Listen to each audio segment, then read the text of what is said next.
And the Lord God planted a garden eastward in Eden. And there he put the man whom he had formed. And out of the ground made the Lord God to grow every tree that is pleasant to the sight and good for food. The tree of life also in the midst of the garden, and the tree of knowledge of good and evil.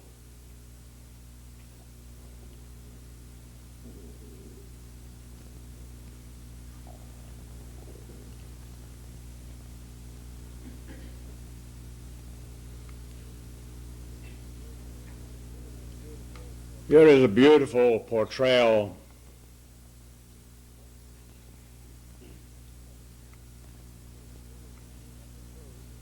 of the truth in understandable words.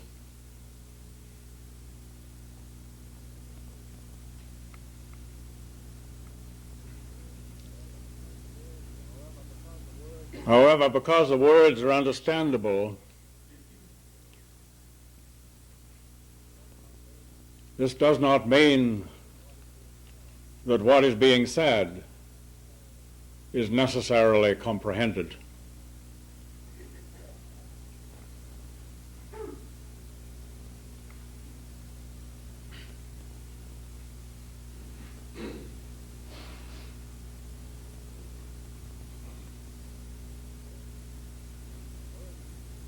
The word Eden is used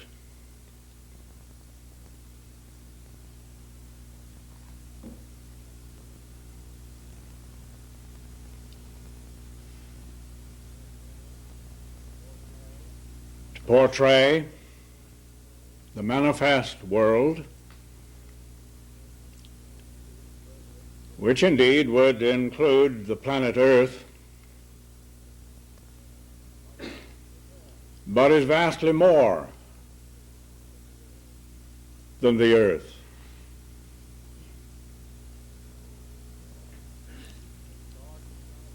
The garden planted eastward in Eden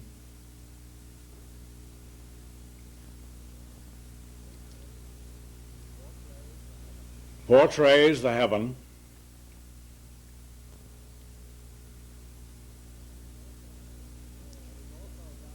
but is also vastly more than is understood by the word heaven.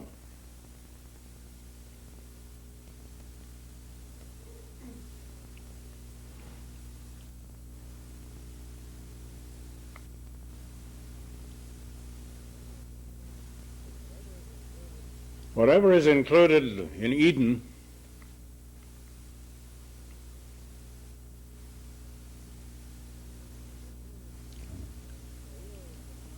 reveals in manifest form and expression the reality of what is included in the garden.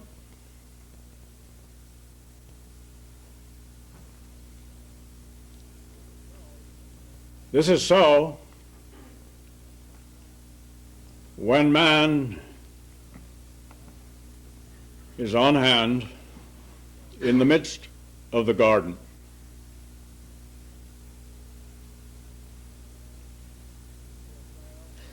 This portrayal is of the Garden of Eden and of man. All three essential requirements in the whole.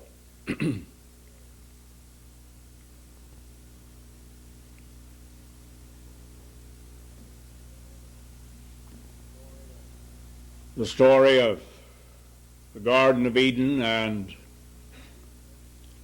man in the midst is usually seen in rather fantastic terms.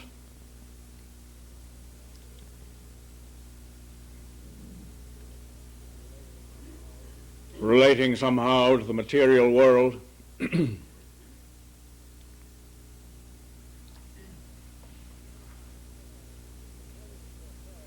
But here is a portrayal of what might be referred to as the true state, long forgotten.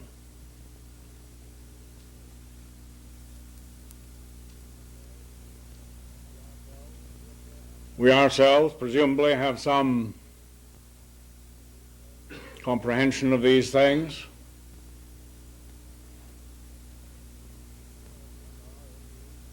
and are indeed concerned to participate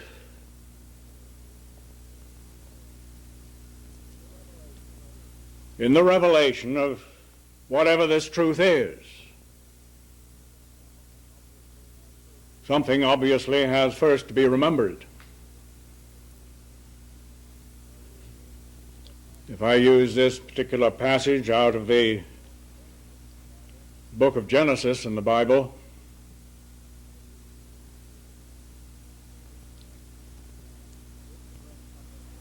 it is to bring something to remembrance. It might well be possible to use some other passage from some other scriptures which would likewise recall what is necessary to remembrance. What may be remembered in this regard is rather faint.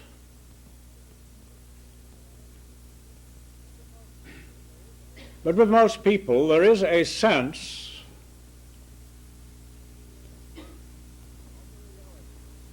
of the reality somehow present and capable of being recalled. Of course, if it is a matter just of recalling something to mind out of the past, that in and of itself doesn't amount to much. The recall that is necessary is that which allows the state portrayed by the words which I read to become factual in present experience. Then it isn't just a matter of memory.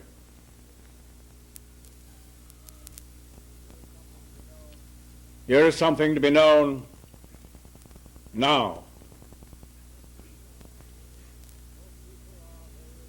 Most people are very reluctant to let this occur. All sorts of supposedly good arguments are raised up to indicate that it would be quite impossible.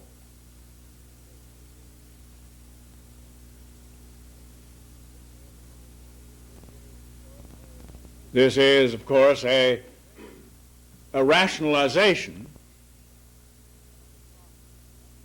and is not a rational attitude.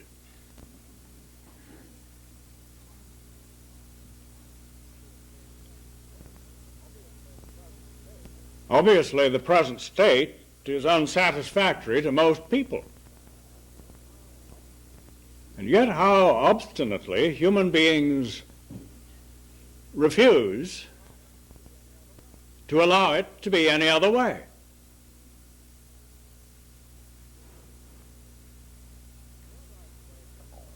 I don't like the way things are.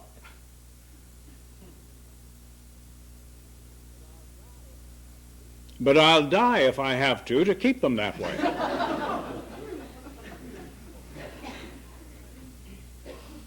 That is hardly rational.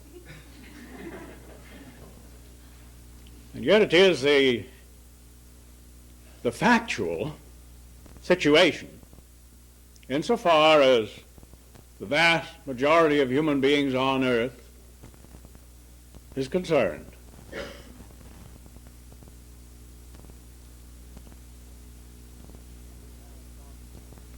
We have some experience of this irrationality in a personal sense.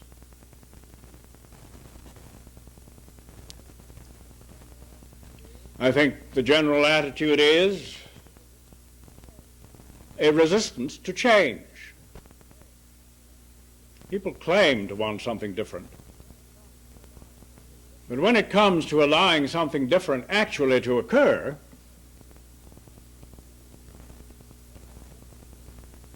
then that's a different story.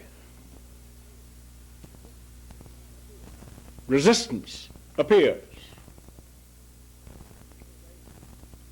Rationalizations are put forward to indicate that any change would be wrong.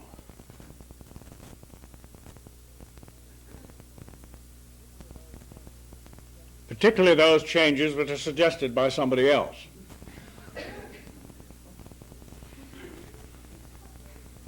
We see this occurring constantly on the political scene, for instance.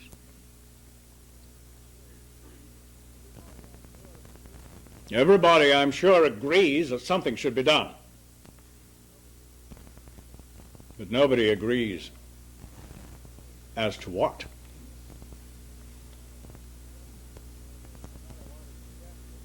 And no matter what is suggested, there is always the opposition on hand to refute it.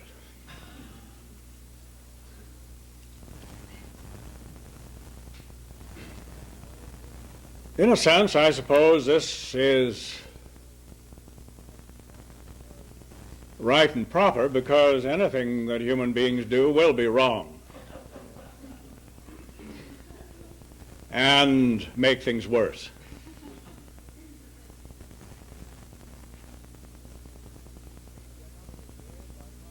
And yet nothing is gained by trying to leave things as they are.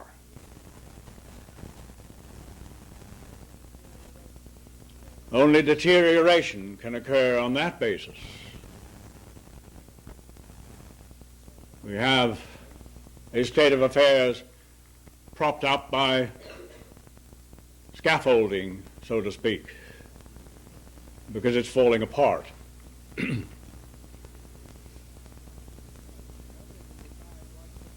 But nobody can decide what should replace that which is passing away.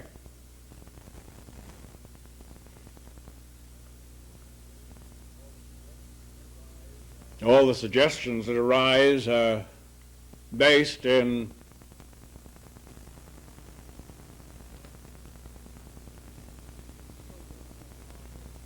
improvements upon what was before. Some of the improvements are radical improvements, some of them just gentle adjustments. But the whole endeavor is to sustain what human beings have known in the historical past. As I say, perhaps improved, particularly as we now have so much so-called modern technology to do it.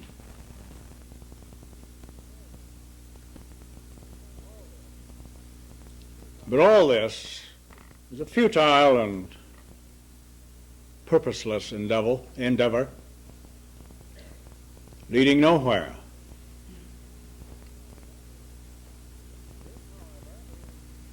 There is, however, the true state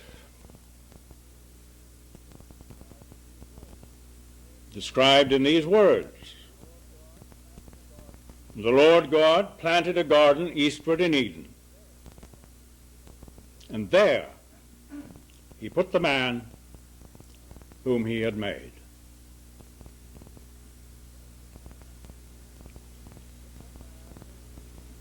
He didn't put man to function from the standpoint of the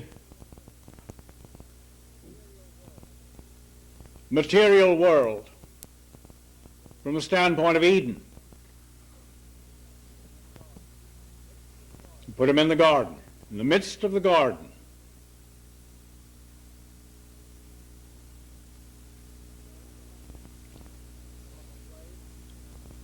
The proper place of man is in heaven, on earth.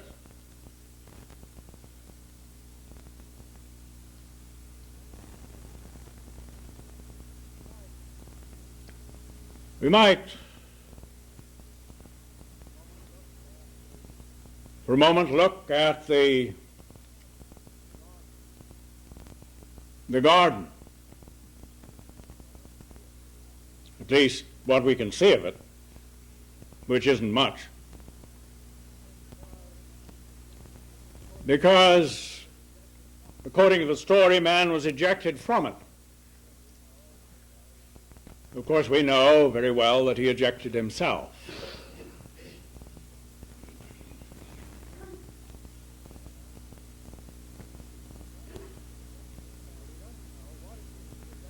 But he doesn't know what it is he ejected himself from. Because not being in the garden, he doesn't know the garden.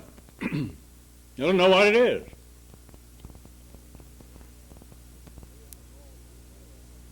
There is in all people a certain sense of longing to get back into something or other.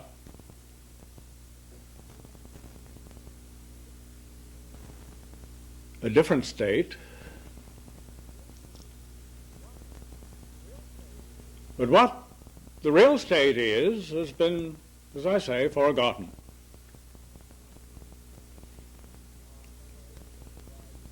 Our memories have been revived a little, so as to become aware of a reality which, though present, has been excluded from human experience.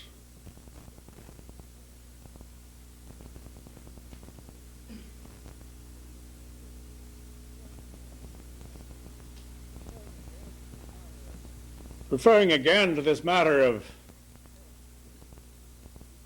change, the need for it, and the reluctance of human beings to let anything of value occur, we may recognize that the past, which is contained in our history as individuals or as a human race,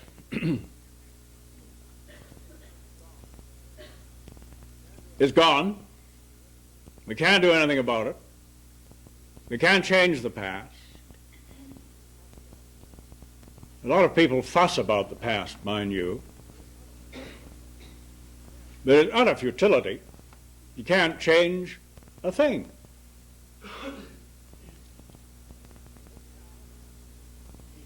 This past relates to what used to be Eden.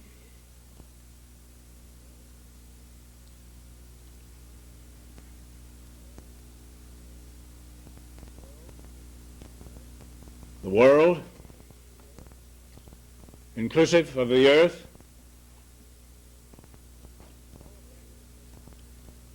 and all the things that have been happening over the centuries, over the ages. So, nothing can be done about the past. A lot of time is wasted in studying it, with the idea that if we can see what went wrong in the past, we won't repeat the same mistakes today. This hasn't been any more than a fantasy insofar as human experience is concerned. But if there is to be an Edenic world, a world which is a true reflection of the garden planted eastward in Eden, then man needs to be in the midst of the garden. That's part of the formula. He isn't in the midst of the garden, is he? He is in the midst of Eden lost, struggling with all the factors that seem to have come down to him out of the past. If indeed we must struggle with the things of the past, and we can't change the past, we're in a bad way.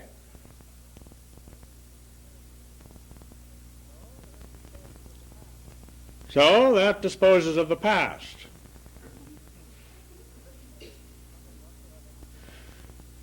Nothing whatsoever can be done to change it. What about the present then? You can't change the present, can you? It is just exactly the way it is. Not a thing can be done about it. It will now be in the past.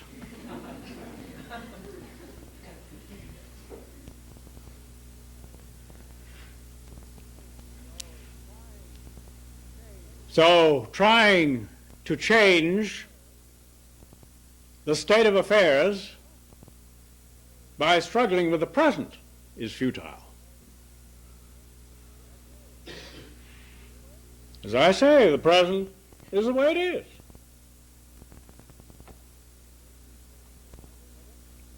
No use getting into a battle with it as though something could be done about it. It instantly moves out of the present moment and becomes a part of the past, which certainly cannot be changed. So human beings have seen that maybe it was necessary to pin their hopes upon the future. Now, there may be something to this if it isn't merely a matter of hope. When the new year is celebrated annually, it seems that most people hope for a better year to come without very much expectation that it will.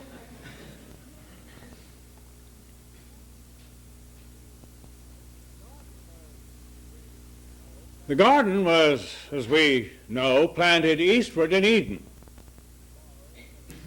Our tomorrows certainly come out of the east insofar as the rotation of this planet is concerned. Here is a portrayal of the future. The garden relates to the future. What is coming, in this instance, from God into the present moment through man, and so into the past. If this is allowed to happen in its proper sequence, then we may have some delight in remembering the past because it is so beautiful. At the moment, human beings endeavor to remember what was pleasing and forget what wasn't. As most of the past wasn't pleasing, most people have bad memories.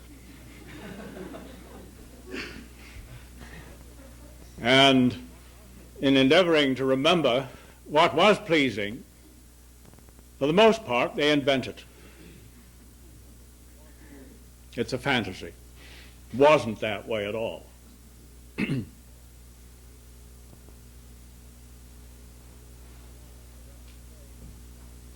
a rather horrendous thing if one realizes somewhere along the way the ugliness and the worthlessness of the past.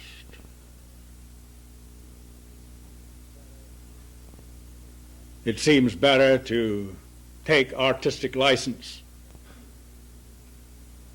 and paint it in different colors on the canvas of memory, if we can.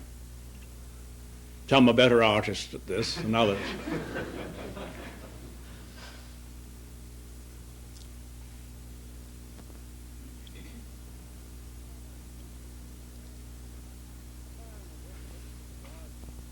When man is in the midst of the garden,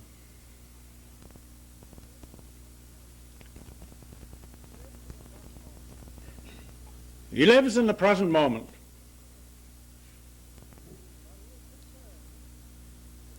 But he is concerned with what shall appear out of the future. Is not concerned initially with the events themselves. We might see what is called time as a conveyor belt,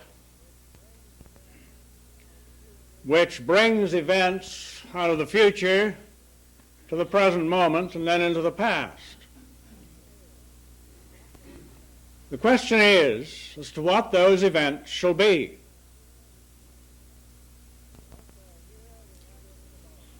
Once they're here, we can't do anything about it. And once they're past, we can't do anything about it. But there is something that can be done about what is coming out of the future that isn't yet here. But we shouldn't concentrate on events, because the events will reflect the quality of preparation that has been made in an invisible sense, because the event is still invisible. It only becomes visible when it's right here in the present moment. Then there it is. So the preparation for such events as shall put in an appearance in the days to come is made now relative to the garden planted eastward in Eden.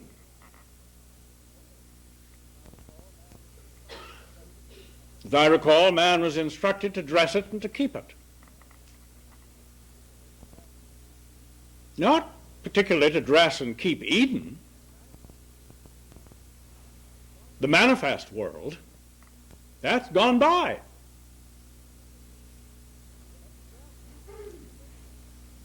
But to dress and to keep this invisible realm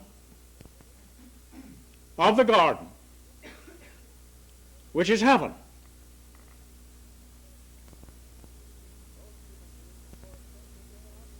Most human beings, of course, think that they are subject to the earthly world in which they live, and they are subject, consequently, to the events which are coming on this conveyor belt out of the future. They see doom in the offing these days, coming on the conveyor belt. And where there is fear, people freeze into immobility.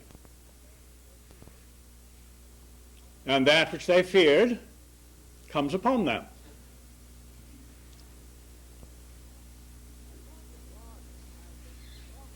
Because the garden has been forgotten, and the opportunity to determine the nature of what is coming out of the future in this realm.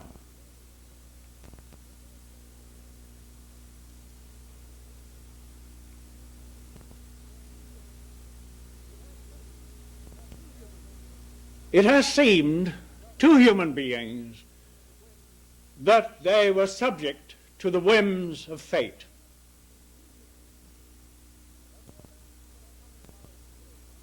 But the events that are coming out of the future always relate to what human beings are doing now. We have the portrayal of the seed and the harvest. The seed you sow now will be harvested in the future. As you sow, so also shall you reap. This is a platitude that is bandied about.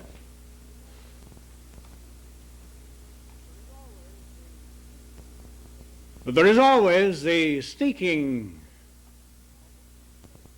suspicion of the possibility of somehow escaping the harvest of one's own sowing. And when the harvest does come, of course, most people loudly complain, as though they had nothing to do with it.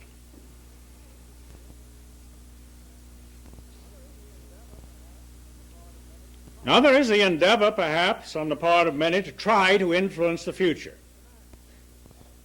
They make demands which the future is going to have to deliver. You see this occurring very much in this province of British Columbia at the moment. There's more to come, I understand, in the way of the population making demands as to what the future should deliver to them. This seems to be a way of somehow circumventing history. Now we're going to take the garden of the future by force and bend it to our will, mostly for the sake of survival, supposedly. And also because these characteristics of fear is very prominent, isn't it? Fear and greed are strong.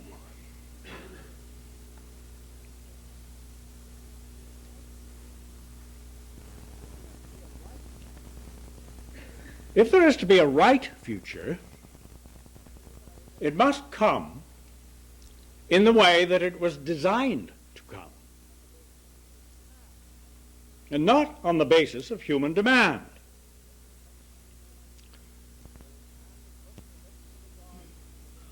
Man was put in the midst of the garden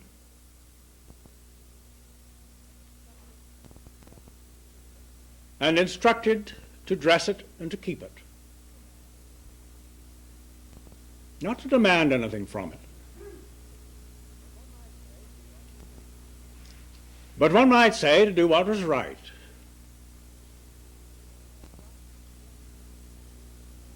And trust that then what had been established in this invisible sense would be made evident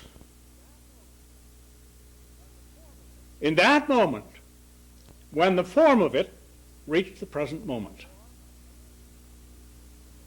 The form of the garden then would be a true reflection of the garden. A very easy way of handling things, actually. Of course, because the garden has been forgotten, and the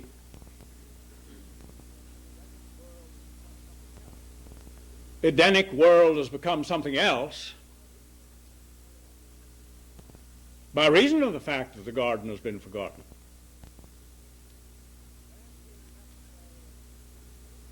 Then it seemed necessary to be in conflict constantly with what was coming along on the conveyor belt. Regardless of all the human manipulations that have come into the picture, the human demands that have been made, still unwanted events show up. Some of them seemingly unexpected. They shouldn't be.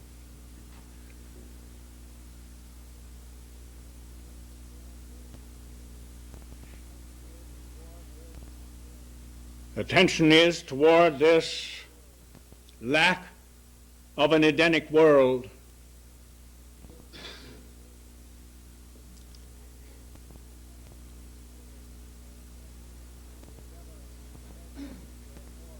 And the endeavor to make it into a more Edenic world has prevailed, which simply short-circuits the creative process. Everybody goes around and around in a circle. Because the garden is ignored, as though it didn't exist, and as though it was impossible for man to be restored to the midst of the garden.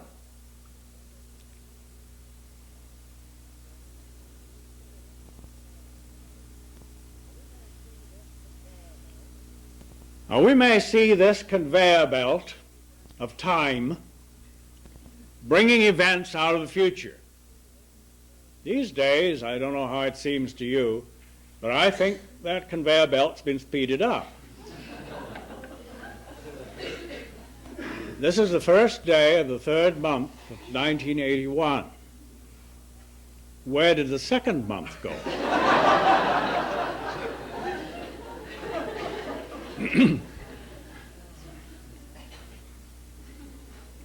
It just vanished, didn't it?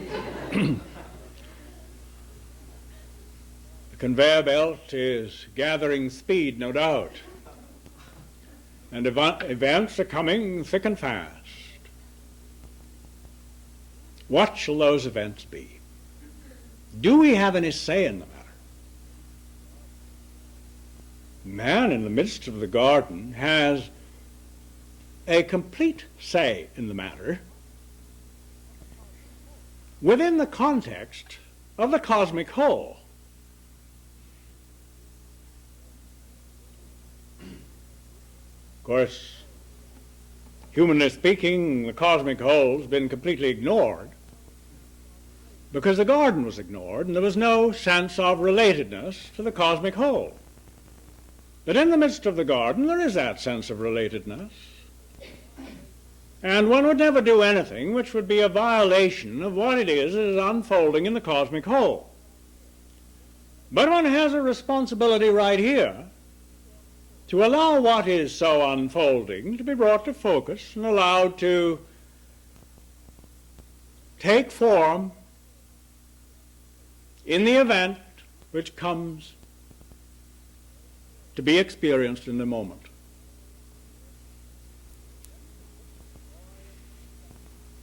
Then we can look with joy and satisfaction toward the past if we want, from time to time.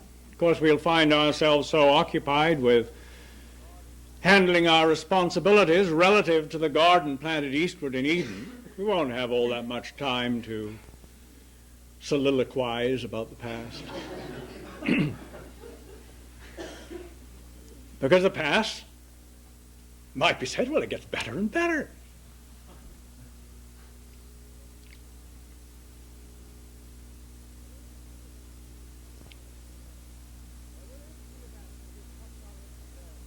So there is the event that is coming on this conveyor belt. But at the same time, there is something else coming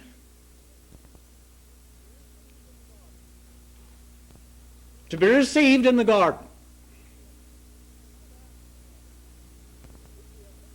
Now that if we are thinking in terms of this conveyor belt, could be said to be in the future too. It is in the future of the event that is coming on the conveyor belt, or at least from our viewpoint in the present moment, it is the future. But whatever it is, in this invisible sense, that constitutes what is present in the garden, in our field of responsibility, in other words, is there already insofar as we are concerned. It is simply coming down so that it properly meets the event when the event reaches the present moment. We can see on this vertical aspect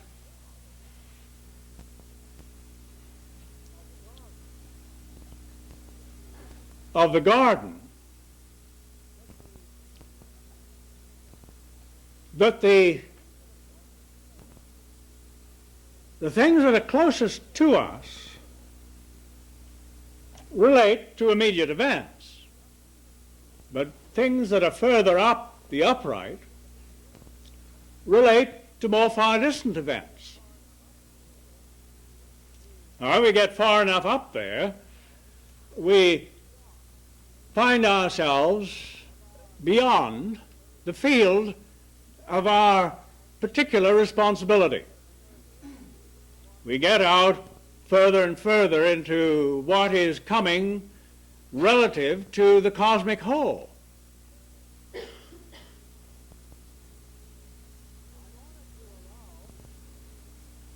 Now, in order to allow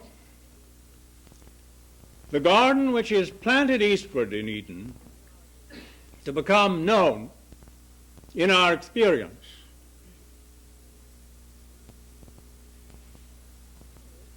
we must keep it. That is, maintain a condition in which it may be present and within the range of our comprehension and understanding. We have spoken about this condition as an atmosphere, a stable atmosphere.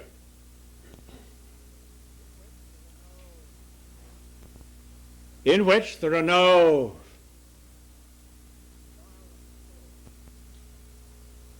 violent storms,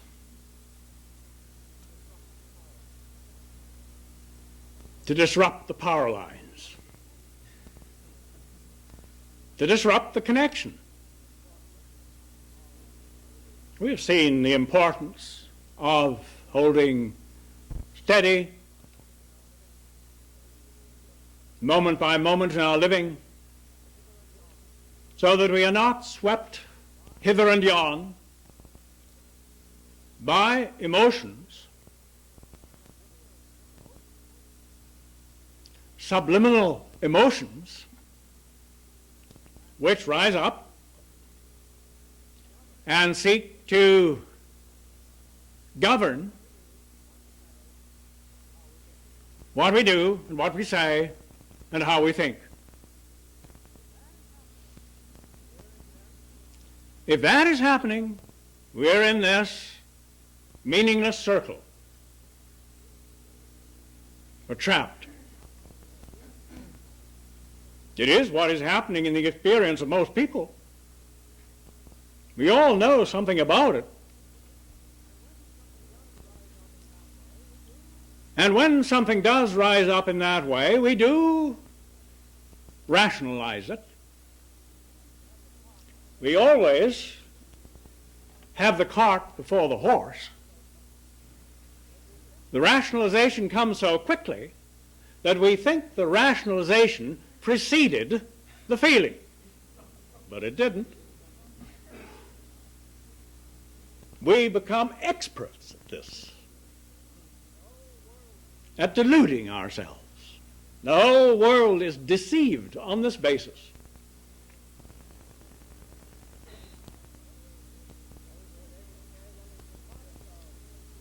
So that we are able to say, well, it was because of what so-and-so said, or what so-and-so did, it was because of this event that I have this feeling. No. You had the feeling first. And you hooked it to an event. You found an event that was suitable to you, to which to attach it.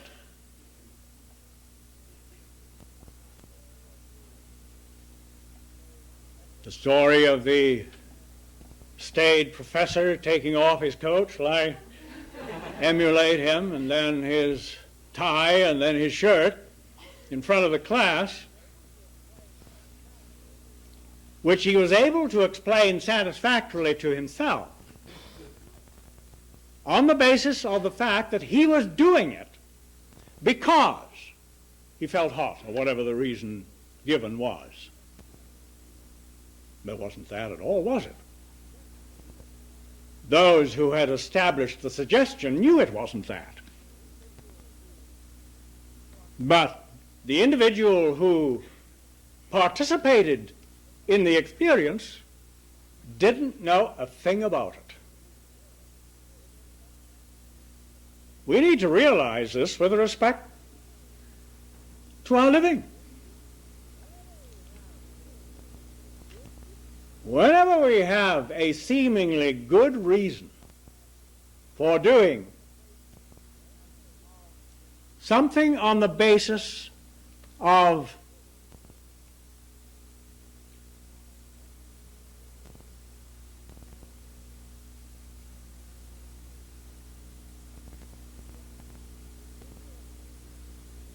a reactionary basis, shall we call it, should realize that because there is a reactionary basis, it sprang out of emotion. And there was nothing rational about it at all.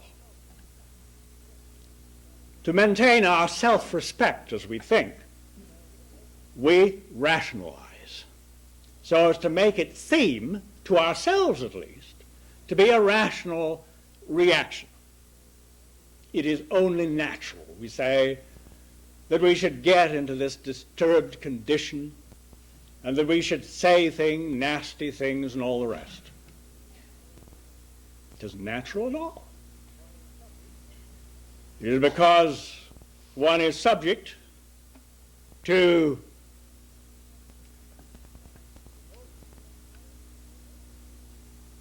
emotions which have no relatedness to what is occurring in the garden. They are simply related to what is occurring in the world of events, which isn't the Edenic world. And even if it was the Edenic world, we would still have no business reacting to it, even though our reaction might seem to be a pleasing one. It doesn't matter which way you go, pro or con. It's wrong.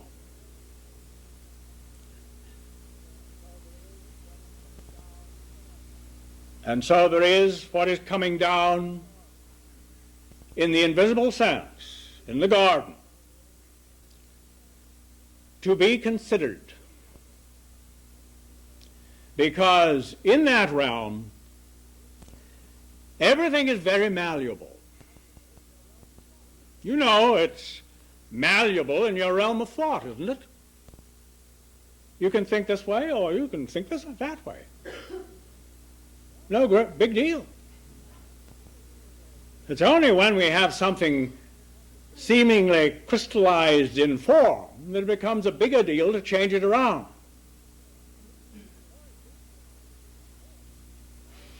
But before it gets to that point, while it's still in the future,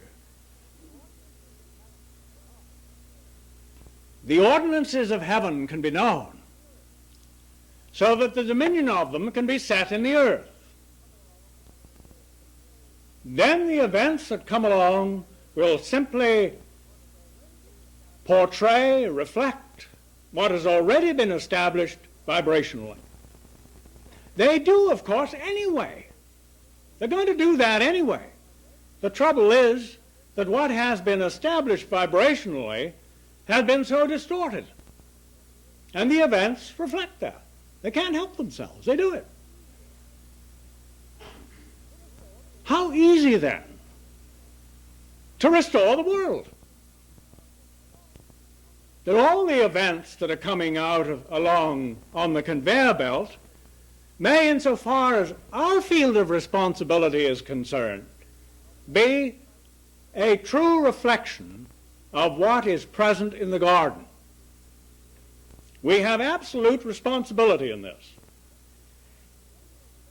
It is an individual matter, but when we accept the responsibility individually, immediately we begin to find that it's a collective matter too. But we don't really know that until we have accepted our own individual responsibility. We may have some imagination about it. And so,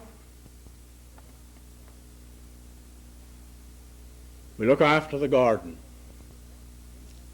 And we don't have to worry about the events then.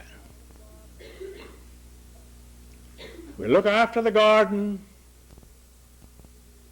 rightly with respect to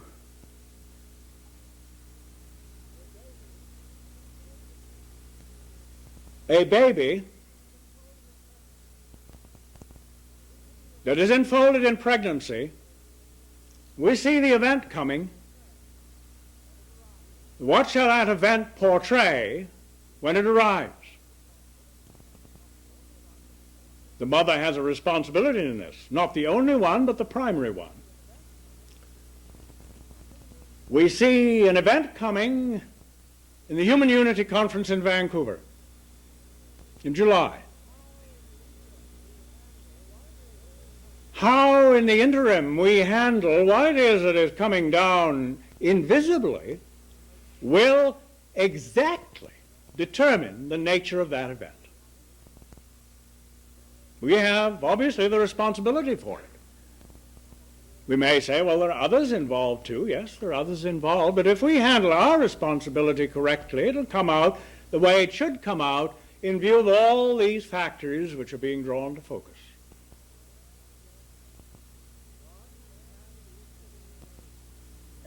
The garden is planted eastward in Eden. And we may do our gardening work in that realm relative to what is coming. But insofar as we are concerned, what we are working with is present now vibrationally, because the vertical connection is always maintained in the present moment. However, it'll only connect up with the forms on the conveyor belt as those forms put in an appearance in the present moment. Then the vibrational factors, being what they should be, right, present in that present moment as the event comes, the event reveals the garden. Takes form on earth. No sweat of the face. It simply does it. As I say, it can't help but do it. It's been doing it right along. But the absence of the vibrational preparation has been made very evident, because there have been no human beings in the midst of the garden to do it. And so the events are certainly not what they should be, but they are a reflection of whatever human beings have generated in the realm that should be heaven. for the most part, it's been hell, hasn't it? And here comes hell on earth, and everybody complains about it. Oh, human beings put it there. And we can allow that to dissolve and pass away so easily when we begin to accept our responsibility relative to the ordinances of heaven, that the dominion thereof may be set in the earth.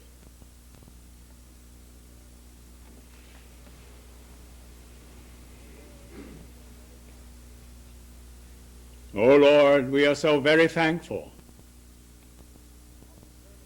for the opportunity of determining the future. We would let this determination be established in thy name by reason of the fact that we come to know with increasing clarity the ordinances of heaven.